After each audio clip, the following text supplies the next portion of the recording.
ప్రపంచంలో అతిపెద్ద పక్షి విగ్రహం మన జటాయు. రావణాసురుడు సీతను అపహరించి తన పద్మవాహన రథంలో ఆకాశ మార్గం గుండా తీసుకెళ్తున్నప్పుడు తనని ముందుగా ఎవరూ అడ్డుపడలేదు. కానీ అటుగా చూసిన జటాయు వారిని అడ్డగించి రాముని భార్యను అపహరిస్తావా అని రావణుడి రథానికి అడ్డుపడింది. వారి మధ్య జరిగిన యుద్ధం చిన్న విషయం కాదు. తన పక్షి రెక్కలతోటి రావణాసురుడిని తన శాయశక్తులా ప్రయత్నం చేసింది. చివరికి రావణాసురుడు అసహనానికి గురై చివరికి తన ఖడ్గాన్ని తీసి తన యొక్క రెక్కని కోసేశాడు. అలా రెక్కను కోల్పోయిన జటాయు కూలిపోయి పడిపోయిన ప్రదేశమే మన జటాయు ఎర్త్ సెంటర్. ఈ నేలపై పడిపోయిన ఈ ప్రదేశం మనందరికీ ఇన్స్పిరేషన్గా ఉండాలని కేరళ గవర్నమెంట్ వాళ్ళు దీన్ని ఒక మెమోరియల్గా చేశారు. కొన్ని రోజుల తర్వాత అడవిలో రాముడు లక్ష్మణుడు తిరుగుతూ ఉండగా సీత కోసం అదే సమయంలో జటాయు కనిపిస్తుంది. రక్తంలో పడి ఉన్న జటాయుని చూసి అప్పుడు రాముడికి చెప్పి తన యొక్క తను చాలిస్తుంది. ఇది బ్రో మన జటాయు యొక్క బ్యాక్ స్టోరీ. ఇది మన జటాయు ఎర్త్ సెంటర్ కేరళలోని కొల్లం జిల్లాలో చెడయామంగళం అనే ప్రాంతంలో ఉంది. ఈ విగ్రహం సముద్ర మట్టానికి 350 మీటర్ల ఎత్తులో ఉంది. ఇది కేవలం టూరిజం స్పాటే కాదు, ఒక inspiration and turning point of Ramayan. అంటే ఈ క్లూ ఇవ్వడం వల్లే జటాయు పక్షి రాముడికి ఇవ్వడం వల్లే సీతను ఎత్తుకెళ్ళింది రావణాసురుడు అని తెలుస్తుంది. రావణుడు సీతమ్మను అపహరించినప్పుడు మధ్యలో అడ్డు వచ్చిన పక్షి ఆ వయసు మీద పడిన ధైర్యం తగ్గలేదు బ్రో. రెక్కలు కోసినా పడిపోతూ రామునికి విషయం చెప్పి చనిపోయింది. సో దాని యొక్క స్మారకమే ఈ జటాయు ఎర్త్ సెంటర్. సో పిచ్చ ఫీల్ వచ్చింది కదా, అమేజింగ్ ఫీల్ వచ్చింది కదా. సో ఈ జటాయు నేచర్ పార్క్ అనే పేరుతో పెద్ద పర్యాటక కేంద్రం కేరళ వాళ్ళు రూపొందించారు. దీన్ని మలయాళ ఫిల్మ్ డైరెక్టర్ రాజీవ్ అంచల్ గారు డిజైన్ చేసి కట్టించారు. దీన్ని గవర్నమెంట్ మరియు ప్రైవేట్ కలిసి public and private partnership tourism ప్రాజెక్టుగా చేశారు. ఇందులో కేబుల్ కార్ ఉంది. ఆ పైకి వెళ్ళే అనుభవం మీకు డెఫినెట్గా సినిమాలో వెళ్ళే రైడ్ లాగా అనిపిస్తుంది. ఇది కేవలం కేరళలో ఉన్న ఏకైక కేబుల్ కార్. అదిరిపోయే టికెట్ ప్యాకేజీలు కూడా ఉన్నాయి.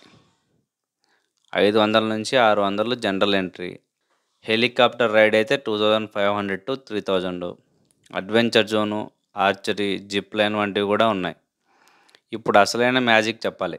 జటాయు విగ్రహం డైమెన్షన్ 200 అడుగుల పొడవు, 150 అడుగుల వెడల్పు, 70 అడుగుల ఎత్తు, మొత్తం 15,000 స్క్వేర్ ఫీట్ విస్తీర్ణం, 52 రెక్కలు, తోకపించాలు కలిపి ఒక ఆకాశంలో విస్తరించిన రియలిస్టిక్ ఆకృతి. దాన్ని చూసిన వాడి నోరు తెరవాల్సిందే.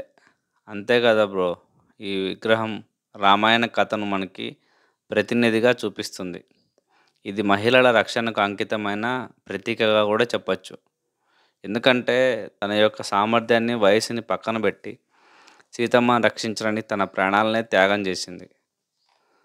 సో ఇక్కడికి రావాలి అంటే కొల్లం రైల్వే స్టేషన్ లేదా తిరువనంతపురం ఎయిర్పోర్ట్ ద్వారా రావచ్చు. చెడయామంగళం నుంచి 1 to 2 కిలోమీటర్స్ మాత్రమే. రోడ్డుపై వెళ్ళాలంటే చాలా బోర్డులు ఇక్కడ మీకు కనిపిస్తూనే ఉంటాయి. 3 నుంచి 4 గంటల సమయం పెట్టుకోవాలి. ఎందుకంటే చూస్తే చూడాలనిపిస్తూ ఉంటుంది. ఫోటోలు తీయాలి, డౌన్ హిల్ తిరగాలి, అన్నీ కలిపి ఫుల్ డే ట్రిప్ అవుతుంది. డ్రెస్ కోడ్ అయితే లేనట్లే ఉంది, కానీ ఎక్కడ ఉండడం ఉంది కాబట్టి షూసు, కంఫర్టబుల్ డ్రెస్సులు వేసుకోవడం మంచిది. ఒకవేళ బీచ్ కూడా చూసుకొని వెళ్ళాలి అనుకుంటే వర్కలా బీచ్ దగ్గర ఉంటుంది. ఒకరోజు ప్లాన్లో జటాయు ప్లస్ బీచ్ ట్రిప్ చేసేయచ్చు. ఇంకోసారి క్లారిటీకి, జటాయు మరణించాడా, బ్రతికున్నాడా అంటే పురాణాల ప్రకారం రావణుడు అతని రెక్కలు కోసి అక్కడే పడేశాడు. ఆ ప్రదేశమే మన ఈ ఎర్త్ సెంటర్. రాముడు వచ్చి చివరిసారిగా అతన్ని చూశాడు. ఇదే కథ ఆధారంగా ఈ స్థలాన్ని తీర్చిదిద్దారు. గరుడు జటాయు ఒకటేనా? కాదు బ్రో, ఇద్దరు పెద్ద పక్షులే కానీ గరుడు విష్ణువు వాహనం, జటాయు రామాయణంలోని పాత్ర. ఇద్దరికీ స్వంత పవిత్రత ఉంది. జటాయు మోక్షం పొందాడా? అవును. రాముడు స్వయంగా అంత్యక్రియలు చేసి అతనికి మోక్షం ప్రసాదించాడని కథ చెప్తుంది. అందుకే ఈ ప్రదేశం స్మృతి, ధైర్యం, ధర్మంకి ప్రతీకగా మారింది. ఇంత స్పష్టతతో, అంత పెద్ద విగ్రహంతో, ధైర్యగాథతో కూడిన స్థలం ప్రపంచంలో ఎక్కడైనా ఉంటుందా? సో ఇది మన దేశపు యొక్క గర్వకారణం. ఒక్కసారి అక్కడికి వెళ్ళిన తర్వాత బయటకు రాలేమేమో. వద్దులే. జీవితం చివరి వరకు తానెంత వృద్ధుడైనా సరే ఓ మహిళను రక్షించడానికి తన రెక్కలు కోల్పోయినాడు. అతడే మన జటాయు. ఈ స్థలం మహిళల రక్షణకు అంకితంగా తయారు చేసిన తొలి స్కల్ప్చర్. బ్రో, అక్కడికొచ్చాక అన్ని విజువల్స్ కళ్ళ ముందు జీవించేవిలా అనిపిస్తాయి. మనం చూసే ప్రతి రెక్కల్లో శిల్పకళ కంటే ముందు ఒక ఆవేశం ఉంటుంది. ఒక రక్షణ తపన. ఎడమ రెక్క కింద సాయం కోరిన సీతమ్మ తల్లి ఊహ, కుడి రెక్క చివరన రావణుడితో జరిగిన పోరాటం మనకి కళ్ళకి కట్టినట్టు కనిపిస్తూ ఉంటుంది. ఈ విగ్రహం చుట్టూ నడుస్తూ ఒక్కో కోణంలో చూసేటప్పుడు ఒక్కో ప్రశ్న.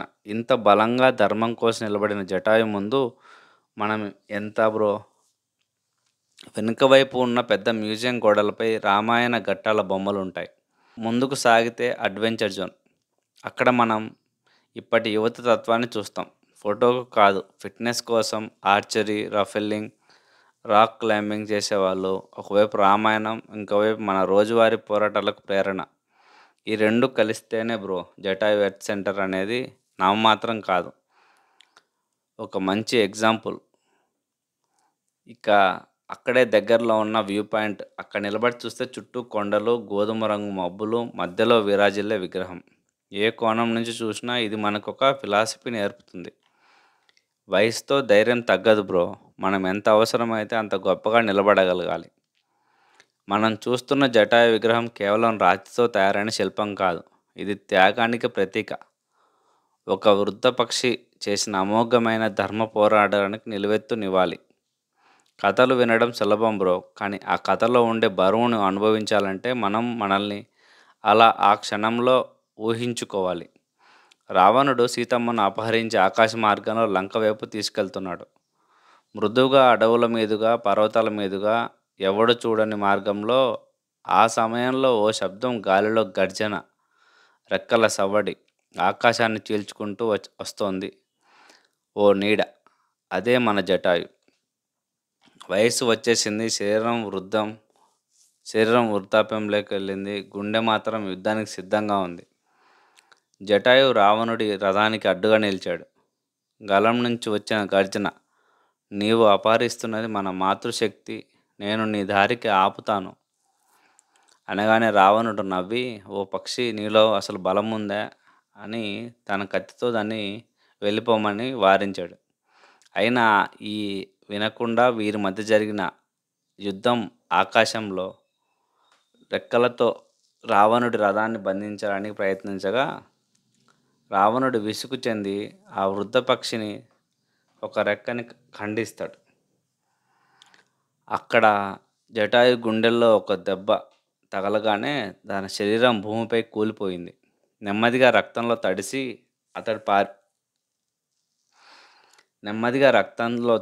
అతడు పడిపోయాడు. కానీ మరణించలేదు.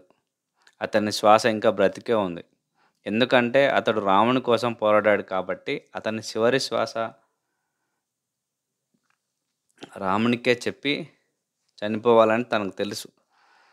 కొన్ని రోజుల తర్వాత రాముడు, లక్ష్మణుడు అడవిలో తిరుగుతూ వస్తారు. అక్కడే ఆ చోట పక్షి శరీరం, చుట్టూ ఎర్రగా మారిన నేల. రాముడు చూసి జటాయు కన్నులు తెరిచి అడుగుతాడు, సీతమ్మను ఎవరు తీసుకెళ్లారు అని. అప్పుడు సీతమ్మను రావణుడు అపహరించాడు ప్రభు, నేను నా శక్తివంచన లేకుండా పోరాడాను, కానీ ఆయన దిక్కు దాటి లంక వైపు వెళ్ళిపోయాడు అని చెప్తాడు. ఆ మాట వినగానే రాముడు కాళ్ళపై కూర్చుంటాడు. జటాయును తడిమి కన్నీటి చుక్కలు కారుస్తాడు. నువ్వు నా తండ్రిలా, నా సీతకు రక్షకుడివి. నీ కోసం ఈ శరీరం కృత్రిమంగా ఉన్న నీ ఆత్మ అమరమైనది. రాముడు స్వయంగా జటాయుకు అంత్యక్రియలు చేశాడు. కొమ్మల్ని గాలికి ఊగేలా చేస్తూ తాటి ఆకులతో మంటల్ని వెలిగించి పుష్పాలతో పరిష్కారం చేశాడు. ఇది మామూలు దృష్టి కాదు. ఒక పక్షిని దేవుడిలా చూస్తూ చేసిన సంస్కారం అది. ఆ రోజు నుంచి జటాయువు రాముడి గుండెలో నిలిచిపోయాడు. ఇప్పుడు మనం ఈ చెడాయమంగళం గుట్ట మీద నిలబడినప్పుడు అదే గాథ ప్రతిధ్వనిస్తూ ఉంటది. మనం ఏ దిక్కు తిరిగినా జటాయు విగ్రహం మనకో ఛాలెంజ్ వేస్తది. నీవు నీ జీవితం, నీ ధర్మానికి నిలబడతావా?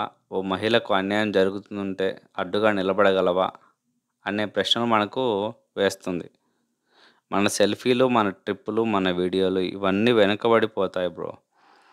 జటాయుపై నడిచే ప్రతి అడుగు మన హృదయాన్ని ధైర్యంగా మారుస్తుంది. ఇది రామాయణ కథ కాదు. మనకు ధైర్యం నేర్పిన సత్యం. ఇది గాల్లో ఎగిరే ఓ పక్షి కథ కాదు. అది మనకి ధైర్యం అంటే ఏమిటో నేర్పిన జీవితం కథ. అందుకే బ్రో, జటాయు ఎర్త్ సెంటర్‌కి వెళ్ళినప్పుడు ఒక్కసారి ఆ విగ్రహం కింద కూర్చొని మౌనంగా గుండెను మనసుతో ఒకసారి వింటే నీలోని ధైర్యం నీకు తిరిగి తీసుకొస్తది. ప్రపంచంలో అతిపెద్ద పక్షి విగ్రహం మన జటాయు. రావణాసురుడు సీతను అపహరించి తన పద్మవాహన రథంలో ఆకాశ మార్గం గుండా తీసుకెళ్తున్నప్పుడు తనని ముందుగా ఎవరూ అడ్డుపడలేదు. కానీ అటుగా చూసిన జటాయు వారిని అడ్డగించి రాముని భార్యను అపహరిస్తావా అని రావణుడి రథానికి అడ్డుపడింది. వారి మధ్య జరిగిన యుద్ధం చిన్న విషయం కాదు. తన పక్షి రెక్కలతోటి రావణాసురుడిని తన శాయశక్తులా ప్రయత్నం చేసింది. చివరికి రావణాసురుడు అసహనానికి గురై చివరికి తన ఖడ్గాన్ని తీసి తన యొక్క రెక్కని కోసేశాడు. అలా రెక్కను కోల్పోయిన జటాయు కూలిపోయి పడిపోయిన ప్రదేశమే మన జటాయు ఎర్త్ సెంటర్. ఈ నేలపై పడిపోయిన ఈ ప్రదేశం మనందరికీ ఇన్స్పిరేషన్గా ఉండాలని కేరళ గవర్నమెంట్ వాళ్ళు దీన్ని ఒక మెమోరియల్గా చేశారు. కొన్ని రోజుల తర్వాత అడవిలో రాముడు, లక్ష్మణుడు తిరుగుతూ ఉండగా సీత కోసం అదే సమయంలో జటాయువు కనిపిస్తుంది. రక్తంలో పడి ఉన్న జటాయువుని చూసి అప్పుడు రాముడికి చెప్పి తన యొక్క తను చాలిస్తుంది. ఇది బ్రో మన జటాయు యొక్క బ్యాక్ స్టోరీ. ఇది మన జటాయు ఎర్త్ సెంటర్ కేరళలోని కొల్లం జిల్లాలో చెడయామంగళం అనే ప్రాంతంలో ఉంది. ఈ విగ్రహం సముద్ర మట్టానికి 350 మీటర్ల ఎత్తులో ఉంది. ఇది కేవలం టూరిజం స్పాటే కాదు, ఒక inspiration and turning point of Ramayan. అంటే ఈ క్లూ ఇవ్వడం వల్లే జటాయు పక్షి రాముడికి ఇవ్వడం వల్లే సీతను ఎత్తుకెళ్ళింది రావణాసురుడు అని తెలుస్తుంది. రావణుడు సీతమ్మను అపహరించినప్పుడు మధ్యలో అడ్డు వచ్చిన పక్షి ఆ వయసు మీద పడిన ధైర్యం తగ్గలేదు బ్రో. రెక్కలు కోసినా పడిపోతూ రామునికి విషయం చెప్పి చనిపోయింది. సో దాని యొక్క స్మారకమే ఈ జటాయు ఎర్త్ సెంటర్. సో పిచ్చ ఫీల్ వచ్చింది కదా, అమేజింగ్ ఫీల్ వచ్చింది కదా. సో ఈ జటాయు నేచర్ పార్క్ అనే పేరుతో పెద్ద పర్యాటక కేంద్రం కేరళ వాళ్ళు రూపొందించారు. దీన్ని మలయాళ ఫిల్మ్ డైరెక్టర్ రాజీవ్ అంచల్ గారు డిజైన్ చేసి కట్టించారు. దీన్ని గవర్నమెంట్ మరియు ప్రైవేట్ కలిసి public and private partnership tourism ప్రాజెక్టుగా చేశారు. ఇందులో కేబుల్ కార్ ఉంది. ఆ పైకి వెళ్ళే అనుభవం మీకు డెఫినెట్గా సినిమాలో వెళ్ళే రైడ్ లాగా అనిపిస్తుంది. ఇది కేవలం కేరళలో ఉన్న ఏకైక కేబుల్ కార్. అదిరిపోయే టికెట్ ప్యాకేజీలు కూడా ఉన్నాయి. 500 నుంచి 600 జనరల్ ఎంట్రీ. హెలికాప్టర్ రైడ్ అయితే 2500 to 3000. Adventure zone, archery, zip line వంటివి కూడా ఉన్నాయి. ఇప్పుడు అసలైన మ్యాజిక్ చెప్పాలి. జటాయు విగ్రహం డైమెన్షన్ 200 అడుగుల పొడవు, 150 అడుగుల వెడల్పు, 70 అడుగుల ఎత్తు, మొత్తం 15,000 స్క్వేర్ ఫీట్ విస్తీర్ణం, 52 రెక్కలు, తోకపించాలు కలిపి ఒక ఆకాశంలో విస్తరించిన రియలిస్టిక్ ఆకృతి. దాన్ని చూసిన వాడి నోరు తెరవాల్సిందే. అంతే కదా బ్రో, ఈ విగ్రహం రామాయణ కథను మనకి ప్రతినిధిగా చూపిస్తుంది. ఇది మహిళల రక్షణకు అంకితమైన ప్రతీకగా కూడా చెప్పచ్చు. ఎందుకంటే తన యొక్క సామర్థ్యాన్ని, వయసుని పక్కన పెట్టి సీతమ్మను రక్షించడానికి తన ప్రాణాలనే త్యాగం చేసింది. సో, ఇక్కడికి రావాలి అంటే కొల్లం రైల్వే స్టేషన్ లేదా తిరువనంతపురం ఎయిర్‌పోర్ట్ ద్వారా రావచ్చు. చడేయమంగళం నుంచి 1-2 కిలోమీటర్స్ మాత్రమే. రోడ్డుపై వెళ్ళాలంటే చాలా బోర్డులు ఇక్కడ మీకు కనిపిస్తూనే ఉంటాయి. 3-4 గంటల సమయం పెట్టుకోవాలి. ఎందుకంటే చూస్తూ చూడాలనిపిస్తూ ఉంటది. ఫోటోలు తీయాలి, డౌన్ హిల్ తిరగాలి అన్నీ కలిపి ఫుల్ డే ట్రిప్ అయితది. డ్రెస్ కోడ్ అయితే లేనట్లే ఉంది కానీ, ఎక్కడ ఉండడం ఉంది కాబట్టి షూసు, కంఫర్టబుల్ డ్రెస్సులేసుకోవడం మంచిది. ఒకవేళ బీచ్ కూడా చూసుకొని వెళ్ళాలి అనుకుంటే వర్కలా బీచ్ దగ్గర ఉంటది. ఒకరోజు ప్లాన్‌లో జటాయు ప్లస్ బీచ్ ట్రిప్ చేసేయొచ్చు. ఇంకోసారి క్లారిటీకి జటాయు మరణించాడా? బ్రతికున్నాడా? అంటే పురాణాల ప్రకారం రావణుడు అతని రెక్కలు కోసి అక్కడే పడేశాడు. ఆ ప్రదేశమే మన ఈ ఎర్త్ సెంటర్. రాముడు వచ్చి చివరిసారిగా అతన్ని చూశాడు. ఇదే కథ ఆధారంగా ఈ స్థలాన్ని తీర్చిదిద్దారు. గరుడు గరుడుడు, జటాయు ఒకటేనా? కాదు బ్రో. ఇద్దరు పెద్ద పక్షులే కానీ గరుడుడు విష్ణువు వాహనం. జటాయు రామాయణంలోని పాత్ర. ఇద్దరికీ సొంత పవిత్రత ఉంది. జటాయు మోక్షం పొందాడా? అవును. రాముడు స్వయంగా అంత్యక్రియలు చేసి అతనికి మోక్షం ప్రసాదించాడని కథ చెప్తుంది. అందుకే ఈ ప్రదేశం స్మృతి, ధైర్యం, ధర్మంకి ప్రతీకగా మారింది. ఇంత స్పష్టతతో, అంత పెద్ద విగ్రహంతో, ధైర్యగాథతో కూడిన స్థలం ప్రపంచంలో ఎక్కడైనా ఉంటుందా? సో, ఇది మన దేశపు యొక్క గర్వకారణం.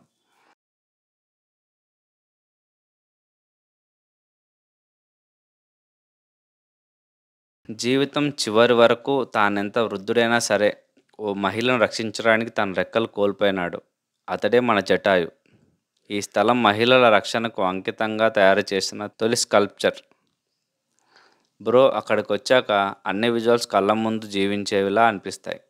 మనం చూసే ప్రతి రెక్కల్లో శిల్పకళ కంటే ముందు ఒక ఆవేశం ఉంటది. ఒక రక్షణ, తపన, ఎడమ రెక్క కింద సాయం కోరిన సీతమ్మ తల్లి ఊహ, కుడి రెక్క చివరన రావణుడితో జరిగిన పోరాటం మనకి కళ్ళకి కట్టినట్టు కనిపిస్తూ ఉంటది. ఈ విగ్రహం చుట్టూ నడుస్తూ ఒక్కో కోణంలో చూసేటప్పుడు ఒక్కో ప్రశ్న. ఇంత బలంగా ధర్మం కోసం నిలబడిన జటాయు ముందు మనం ఎంత బ్రో? వెనుక వైపు ఉన్న పెద్ద మ్యూజియం గోడలపై రామాయణ ఘట్టాల బొమ్మలుంటాయి. ముందుకు సాగితే అడ్వెంచర్ జోన్. అక్కడ మనం ఇప్పటి యువత తత్వాన్ని చూస్తాం. ఫోటోకు కాదు, ఫిట్‌నెస్ కోసం ఆర్చరీ, రఫెల్లింగ్, రాక్ క్లైంబింగ్ చేసేవాళ్ళు. ఒకవైపు రామాయణం, ఇంకోవైపు మన రోజువారీ పోరాటాలకు ప్రేరణ. ఈ 2 కలిస్తేనే బ్రో జటాయు ఎర్త్ సెంటర్ అనేది నామమాత్రం కాదు. ఒక మంచి ఎగ్జాంపుల్. ఇక అక్కడే దగ్గరలో ఉన్న వ్యూ పాయింట్. అక్కడ నిలబడి చూస్తే చుట్టూ కొండలు, గోధుమ రంగు మబ్బులు, మధ్యలో విరాజిల్లే విగ్రహం. ఏ కోణం నుంచి చూసినా ఇది మనకొక ఫిలాసఫీ నేర్పుతుంది. వయసుతో ధైర్యం తగ్గదు బ్రో. మనం ఎంత అవసరమైతే అంత గొప్పగా నిలబడగలగాలి. మనం చూస్తున్న జటాయు విగ్రహం కేవలం రాతితో తయారైన శిల్పం కాదు. ఇది త్యాగానికి ప్రతీక. ఒక వృద్ధ పక్షి చేసిన అమోఘమైన ధర్మ పోరాటానికి నిలువెత్తు నివాళి. కథలు వినడం సులభం బ్రో. కానీ ఆ కథలో ఉండే బరువును అనుభవించాలంటే మనం మనల్ని అలా ఆ క్షణంలో ఊహించుకోవాలి. రావణుడు సీతమ్మను అపహరించి ఆకాశ మార్గంలో లంక వైపు తీసుకెళ్తున్నాడు. మృదువుగా అడవుల మీదుగా, పర్వతాల మీదుగా, ఎవడు చూడని మార్గంలో. ఆ సమయంలో ఓ శబ్దం, గాలిలో గర్జన, రెక్కల సవ్వడి, ఆకాశాన్ని చీల్చుకుంటూ వస్తోంది ఓ నీడ.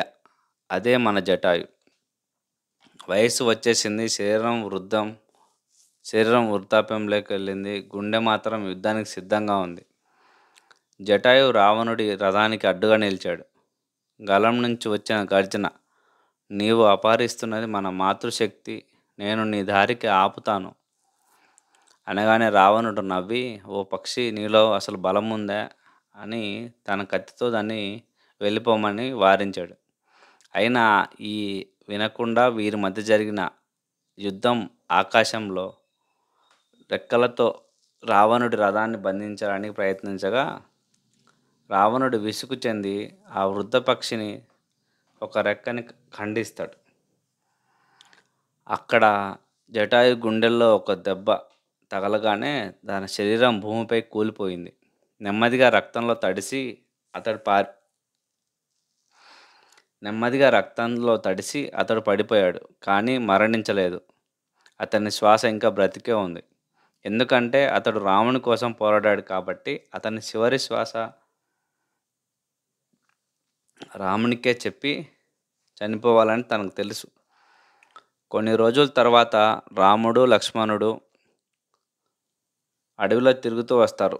అక్కడే ఆ చోట పక్షి శరీరం చుట్టూ ఎర్రగా మారిన నేల రాముడు చూసి జటాయు కన్నులు తెరిచి అడుగుతాడు, సీతమ్మను ఎవరు తీసుకెళ్లారు అని. అప్పుడు సీతమ్మను రావణుడు అపహరించాడు ప్రభు. నేను నా శక్తివంచన లేకుండా పోరాడాను. కానీ ఆయన దిక్కు దాటి లంక వైపు వెళ్ళిపోయాడు అని చెప్తాడు. ఆ మాట వినగానే రాముడు కాళ్ళపై కూర్చుంటాడు. జటాయువును తడిమి కన్నీటి చుక్కలు కారుస్తాడు. నువ్వు నా తండ్రిలా నా సీతకు రక్షకుడివి. నీ కోసం ఈ శరీరం కృత్రిమంగా ఉన్నా నీ ఆత్మ అమరమైనది. రాముడు స్వయంగా జటాయువుకు అంత్యక్రియలు చేశాడు.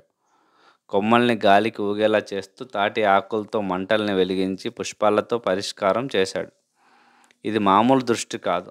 ఒక పక్షిని దేవుడిలా చూస్తూ చేసిన సంస్కారం అది. ఆ రోజు నుంచి జటాయువు రాముడి గుండెలో నిలిచిపోయాడు. ఇప్పుడు మనం ఈ చెడాయమంగళం గుట్ట మీద నిలబడినప్పుడు అదే గాథ ప్రతిధ్వనిస్తూ ఉంటుంది. మనం ఏ దిక్కు తిరిగినా జటాయు విగ్రహం మనకో ఛాలెంజ్ వేస్తుంది. నీవు నీ జీవితం నీ ధర్మానికి నిలబడతావా? ఓ మహిళకు అన్యాయం జరుగుతుంటే అడ్డుగా నిలబడగలవా అనే ప్రశ్నలు మనకు వేస్తుంది. మన సెల్ఫీలు, మన ట్రిప్పులు, మన వీడియోలు ఇవన్నీ వెనుకబడిపోతాయి బ్రో. జటాయు పైన నడిచే ప్రతి అడుగు మన హృదయాన్ని ధైర్యంగా మారుస్తుంది. ఇది రామాయణ కథ కాదు, మనకు ధైర్యం నేర్పిన సత్యం. ఇది గాల్లో ఎగిరే ఓ పక్షి కథ కాదు, అది మనకి ధైర్యం అంటే ఏమిటో నేర్పిన జీవితం కథ. అందుకే బ్రో, జటాయు ఎర్త్ సెంటర్కి వెళ్ళినప్పుడు ఒక్కసారి ఆ విగ్రహం కింద కూర్చొని మౌనంగా గుండెను మనసుతో ఒకసారి వింటే నీలోని ధైర్యం నీకు తిరిగి తీసుకొస్తుంది. ప్రపంచంలో అతిపెద్ద పక్షి విగ్రహం మన జటాయు. రావణాసురుడు సీతను అపహరించి తన పద్మవాహన రథంలో ఆకాశ మార్గం గుండా తీసుకెళ్తున్నప్పుడు తనని ముందుగా ఎవరూ అడ్డుపడలేదు. కానీ అటుగా చూసిన జటాయు వారిని అడ్డగించి రాముని భార్యను అపహరిస్తావా అని రావణుడి రథానికి అడ్డుపడింది. వారి మధ్య జరిగిన యుద్ధం చిన్న విషయం కాదు. తన పక్షి రెక్కలతోటి రావణాసురుని తన శాయశక్తులా ప్రయత్నం చేసింది. చివరికి రావణాసురుడు అసహనానికి గురై చివరికి తన ఖడ్గాన్ని తీసి తన యొక్క రెక్కని కోసేశాడు. అలా రెక్కను కోల్పోయిన జటాయు కూలిపోయి పడిపోయిన ప్రదేశమే మన జటాయు ఎర్త్ సెంటర్. ఈ నేలపై పడిపోయిన ఈ ప్రదేశం మనందరికీ ఇన్స్పిరేషన్గా ఉండాలని కేరళ గవర్నమెంట్ వాళ్ళు దీన్ని ఒక మెమోరియల్గా చేశారు. కొన్ని రోజుల తర్వాత అడవిలో రాముడు, లక్ష్మణుడు తిరుగుతూ ఉండగా సీత కోసం అదే సమయంలో జటాయువు కనిపిస్తుంది. రక్తంలో పడి ఉన్న జటాయువుని చూసి అప్పుడు రాముడికి చెప్పి తన యొక్క తను చాలిస్తుంది. ఇది బ్రో మన జటాయు యొక్క బ్యాక్ స్టోరీ. ఇది మన జటాయు ఎర్త్ సెంటర్ కేరళలోని కొల్లం జిల్లాలో చెడయామంగళం అనే ప్రాంతంలో ఉంది. ఈ విగ్రహం సముద్ర మట్టానికి 350 మీటర్ల ఎత్తులో ఉంది. ఇది కేవలం టూరిజం స్పాటే కాదు, ఒక inspiration and turning point of Ramayan. అంటే ఈ క్లూ ఇవ్వడం వల్లే జటాయు పక్షి రాముడికి ఇవ్వడం వల్లే సీతను ఎత్తుకెళ్ళింది రావణాసురుడు అని తెలుస్తుంది. రావణుడు సీతమ్మను అపహరించినప్పుడు మధ్యలో అడ్డు వచ్చిన పక్షి ఆ వయసు మీద పడిన ధైర్యం తగ్గలేదు బ్రో. రెక్కలు కోసినా పడిపోతూ రామునికి విషయం చెప్పి చనిపోయింది. సో దాని యొక్క స్మారకమే ఈ జటాయు ఎర్త్ సెంటర్. సో పిచ్చ ఫీల్ వచ్చింది కదా, అమేజింగ్ ఫీల్ వచ్చింది కదా. సో ఈ జటాయు నేచర్ పార్క్ అనే పేరుతో పెద్ద పర్యాటక కేంద్రం కేరళ వాళ్ళు రూపొందించారు. దీన్ని మలయాళ ఫిల్మ్ డైరెక్టర్ రాజీవ్ అంచల్ గారు డిజైన్ చేసి కట్టించారు. దీన్ని గవర్నమెంట్ మరియు ప్రైవేట్ కలిసి public and private partnership tourism ప్రాజెక్టుగా చేశారు. ఇందులో కేబుల్ కార్ ఉంది, ఆ పైకి వెళ్ళే అనుభవం మీకు డెఫినెట్‌గా సినిమాలో వెళ్ళే రైడ్‌లాగా అనిపిస్తది. ఇది కేవలం కేరళలో ఉన్న ఏకైక కేబుల్ కార్. అదిరిపోయే టికెట్ ప్యాకేజీలు కూడా ఉన్నాయి. 500-600 జనరల్ ఎంట్రీ. హెలికాప్టర్ రైడ్ అయితే 2500-3000. Adventure zone, archery, zip line వంటివి కూడా ఉన్నాయి. ఇప్పుడు అసలైన మ్యాజిక్ చెప్పాలి. జటాయు విగ్రహం డైమెన్షన్ 200 అడుగుల పొడవు, 150 అడుగుల వెడల్పు, 70 అడుగుల ఎత్తు. మొత్తం 15,000 స్క్వేర్ ఫీట్ విస్తీర్ణం.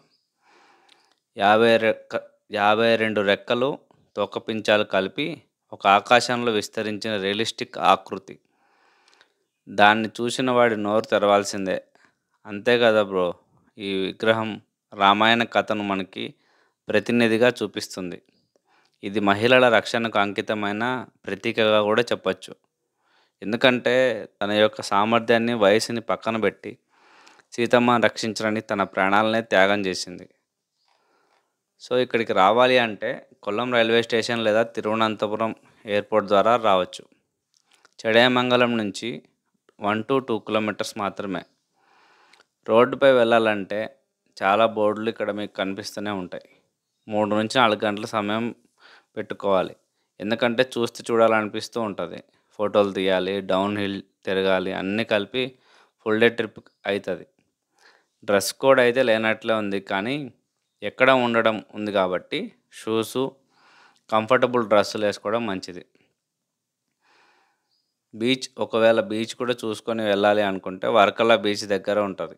ఒకరోజు ప్లాన్‌లో జటాయు ప్లస్ బీచ్ ట్రిప్ చేసేయొచ్చు. ఇంకోసారి క్లారిటీకి, జటాయు మరణించాడా? బ్రతికున్నాడా? అంటే పురాణాల ప్రకారం రావణుడు అతని రెక్కలు కోసి అక్కడే పడేశాడు. ఆ ప్రదేశమే మన ఈ ఎర్త్ సెంటర్. రాముడు వచ్చి చివరిసారిగా అతన్ని చూశాడు. ఇదే కథ ఆధారంగా ఈ స్థలాన్ని తీర్చిదిద్దారు. గరుడుడు, జటాయు ఒకటేనా? కాదు బ్రో! ఇద్దరు పెద్ద పక్షులే, కానీ గరుడుడు విష్ణువు వాహనం. జటాయు రామాయణంలోని పాత్ర. ఇద్దరికీ స్వంత పవిత్రత ఉంది. జటాయు మోక్షం పొందాడా? అవును. రాముడు స్వయంగా అంత్యక్రియలు చేసి అతనికి మోక్షం ప్రసాదించాడని కథ చెప్తుంది. అందుకే ఈ ప్రదేశం స్మృతి, ధైర్యం, ధర్మంకి ప్రతీకగా మారింది. ఇంత స్పష్టతతో, అంత పెద్ద విగ్రహంతో, ధైర్యగాథతో కూడిన స్థలం ప్రపంచంలో ఎక్కడైనా ఉంటుందా? సో, ఇది మన దేశపు యొక్క గర్వకారణం. ఒక్కసారి అక్కడికి వెళ్ళిన తర్వాత బయటకి రాలేమేమో. వద్దులే. జీవితం చివరి వరకు తానెంత వృద్ధుడైనా సరే ఓ మహిళను రక్షించడానికి తన రెక్కలు కోల్పోయినాడు. అతడే మన జటాయు. ఈ స్థలం మహిళల రక్షణకు అంకితంగా తయారు చేసిన తొలి స్కల్ప్చర్. బ్రో, అక్కడికొచ్చాక అన్ని విజువల్స్ కళ్ళ ముందు జీవించేవిలా అనిపిస్తాయి. మనం చూసే ప్రతి రెక్కల్లో శిల్పకళ కంటే ముందు ఒక ఆవేశం ఉంటది. ఒక రక్షణ తపన. ఎడమ రెక్క కింద సాయం కోరిన సీతమ్మ తల్లి ఊహ, కుడి రెక్క చివరన రావణుడితో జరిగిన పోరాటం మనకి కళ్ళకి కట్టినట్టు కనిపిస్తూ ఉంటది. ఈ విగ్రహం చుట్టూ నడుస్తూ ఒక్కో కోణంలో చూసేటప్పుడు ఒక్కో ప్రశ్న. ఇంత బలంగా ధర్మం కోసం నిలబడిన జటాయు ముందు మనం ఎంత బ్రో? వెనుక వైపు ఉన్న పెద్ద మ్యూజియం గోడలపై రామాయణ ఘట్టాల బొమ్మలుంటాయి. ముందుకు సాగితే అడ్వెంచర్ జోన్.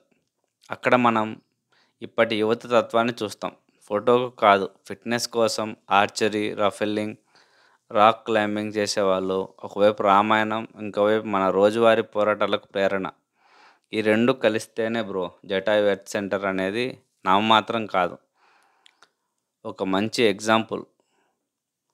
ఇక అక్కడే దగ్గరలో ఉన్న వ్యూ పాయింట్. అక్కడ నిలబడి చూస్తే చుట్టూ కొండలు, గోధుమ రంగు మబ్బులు, మధ్యలో విరాజిల్లే విగ్రహం. ఏ కోణం నుంచి చూసినా ఇది మనకొక ఫిలాసఫీ నేర్పుతుంది. వయసుతో ధైర్యం తగ్గదు బ్రో. మనం ఎంత అవసరమైతే అంత గొప్పగా నిలబడగలగాలి.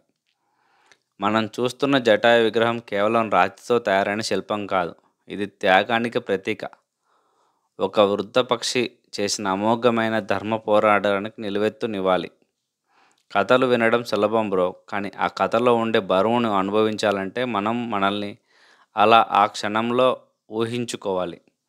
రావణుడు సీతమ్మను అపహరించి ఆకాశ మార్గంలో లంక వైపు తీసుకెళ్తున్నాడు. మృదువుగా అడవుల మీదుగా, పర్వతాల మీదుగా ఎవడు చూడని మార్గంలో ఆ సమయంలో ఓ శబ్దం గాలిలో గర్జన, రెక్కల సవ్వడి, ఆకాశాన్ని చీల్చుకుంటూ వస్తోంది. ఓ నీడ. అదే మన జటాయు. వయస్సు వచ్చేసింది. శరీరం వృద్ధాప్యంలోకెళ్ళింది. గుండె మాత్రం యుద్ధానికి సిద్ధంగా ఉంది. జటాయువు రావణుడి రథానికి అడ్డుగా నిలిచాడు. గలం నుంచి వచ్చిన గర్జన. నీవు అపహరిస్తున్నది మన మాతృశక్తి. నేను నీ దారికి ఆపుతాను. అనగానే రావణుడు నవ్వి, ఓ పక్షి, నీలో అసలు బలముందా అని తన కత్తితో దాన్ని వెళ్ళిపోమని వారించాడు. అయినా ఈ వినకుండా వీరి మధ్య జరిగిన యుద్ధం ఆకాశంలో రెక్కలతో రావణుడి రథాన్ని బంధించడానికి ప్రయత్నించగా, రావణుడు విసుగు చెంది ఆ వృద్ధ పక్షిని ఒక రెక్కని ఖండిస్తాడు. అక్కడ జటాయు గుండెల్లో ఒక దెబ్బ తగలగానే దాని శరీరం భూమిపై కూలిపోయింది. నెమ్మదిగా రక్తంలో తడిసి అతడు పడిపోయాడు. కానీ మరణించలేదు. అతని శ్వాస ఇంకా బ్రతికే ఉంది. ఎందుకంటే అతడు రాముని కోసం పోరాడాడు కాబట్టి అతని చివరి శ్వాస రామునికే చెప్పి చనిపోవాలని తనకు తెలుసు. కొన్ని రోజుల తర్వాత రాముడు, లక్ష్మణుడు అడవిలో తిరుగుతూ వస్తారు. అక్కడే ఆ చోట పక్షి శరీరం, చుట్టూ ఎర్రగా మారిన నేల. రాముడు చూసి జటాయు కన్నులు తెరిచి అడుగుతాడు, సీతమ్మను ఎవరు తీసుకెళ్లారు అని. అప్పుడు సీతమ్మను రావణుడు అపహరించాడు ప్రభు. నేను నా శక్తివంచన లేకుండా పోరాడాను. కానీ ఆయన దిక్కు దాటి లంక వైపు వెళ్ళిపోయాడు అని చెప్తాడు.